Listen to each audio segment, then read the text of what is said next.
So this is our 1969 CB450. We did this bike for the first season of Cafe Racer TV, which we were featured on.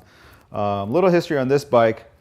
Well, the only history we have is that it lived in the junkyard for a very long time. And in fact, on the show, you'll see that that's where we picked the bike at. The premise of the show was we found a junkyard bike, and the idea was to see if we can actually turn it into a beautiful machine, something respectable. And I think we accomplished that here with this one.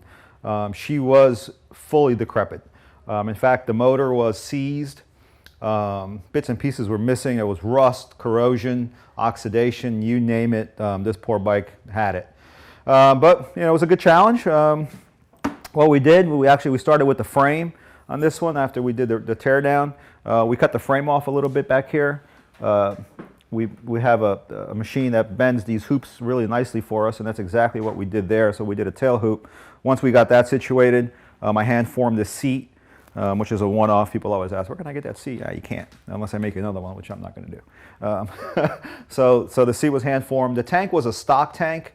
What we did, though, is we cut the panels out of both sides of the tank, bent them into this shape, and then welded them back on the opposite side of the tank to give it this knee indent that you see here. This gas cap is a one-off as well. We actually, I came across a gentleman who made these for hot rods, and I somehow talked him into making this one for the bike. The hot rod ones are about 5 to 8 inches, but that was too big for this tank, so he created a whole new form and formed this particular cap for this bike. And that actually started the whole brass concept. We initially didn't have the brass idea, but once we got the cap, we thought, okay, so we need to add a couple more brass accents. And you can see we did the breather hose is here. Since it's not a vented cap, it does need to breathe. We figured we'd do a brass one there. We have a very good partner that does velocity stacks. We had him make us some brass velocity stacks.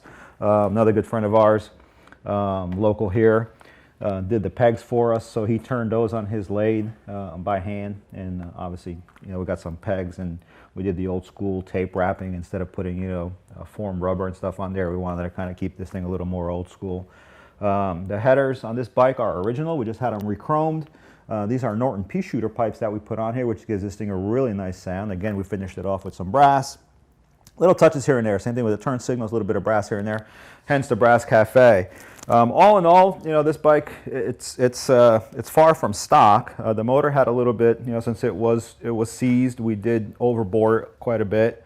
So she's got a little bit more power than she did when she came out in 1969.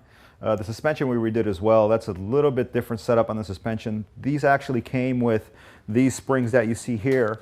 They're loaded on the inside of the stock forks. We wanted to see if we can get a little more visual out of them, so we adapted some stock, I think they were 1972 CB450 forks, set up the suspension internally to do what it needs to do, and then put the springs outside to compensate for that as well. So it performs really nice. I mean, it's not a bike that you're going to take on the track and drag knees with every day, but the suspension does work out really well the way we set this up. The front hub, I think, is really beautiful. This one's a little dusty right now, but this is the original front hub. We cut some windows in here, handmade these frames, some brass mesh to cover them up. This just adds, and she is a little bit dirty, but this adds, it adds some cooling for the brakes. These hubs were completely solid from the factory. Obviously with drum brakes, I mean, they're not great brakes to begin with, but they do tend to get very hot. So by opening this up, it allows some air to come in there and it allows them to cool down a little bit. Did that in the rear as well. The rear hub is also drum. Same scenario there. We cut it open, created these by hand, some brass screws to finish it off. Gives it a real nice touch. A couple more brass pieces here is the brake adjuster, the wheel spacer. So little hints of it here and there. Not something typically that we do. It's this is very cosmetic, but it is a very functional bike. She rides really nice, sounds really good, and looks fantastic. So we're very proud of this one. One of my favorite builds, I think, of all time so far.